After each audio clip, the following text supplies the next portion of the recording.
LGBTQ 1 Minute News, let's clear up the USA view. Dwyane Wade documentary The Dads shows some families of trans youth leaving U.S. over safety fears. Directed by Emmy Award-winning filmmaker Luchina Fisher, The Dads follows fathers of transgender and non-binary children as they navigate political and legal challenges affecting their families. The film premiered at South by Southwest. Among those featured are Jose and Lizette Trujillo, who relocated abroad with their transgender son, Daniel. Jose says in the film, quote, "We came to a point where we realized it wasn't going to be safe for our families anymore.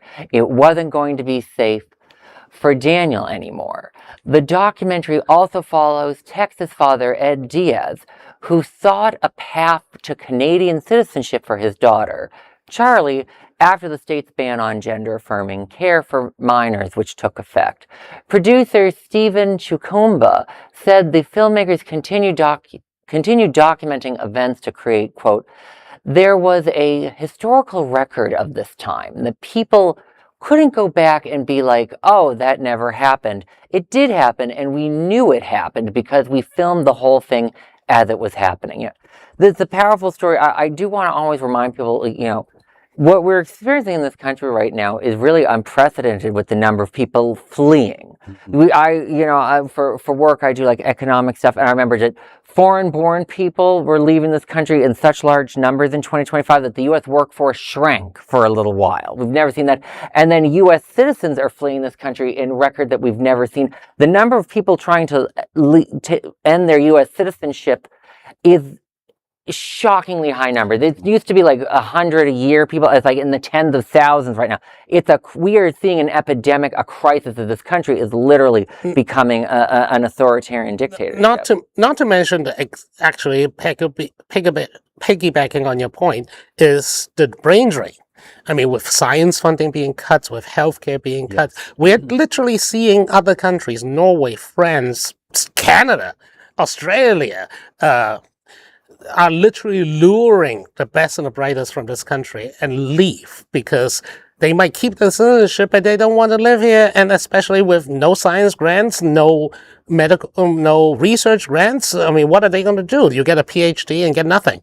And people are on TikTok talking about how they got a PhD and all they can do a chemistry PhD, which is usually a very good research grants will take care of the problems. But because there's no more grants, they can't stay. They have to leave. They're not being criminalized the way trans youth are being criminalized. No, like, that's a big deal. And I wanted to say, certainly, the dedication of these parents, you know, if they feel that their children are endangered, to relocate to another country is a testament to their dedication. But it shouldn't be that way. And hopefully we'll see that there'll be a wave of people who only relocate because they want to go to a country and it's not because they feel that their family is endangered. And I also want to shout out that filmmakers focus on the dads, because a lot of times we've got a lot of focus on the moms. Yes. But dads, and dad is traditionally seen as less likely to be supportive of queer and trans kids.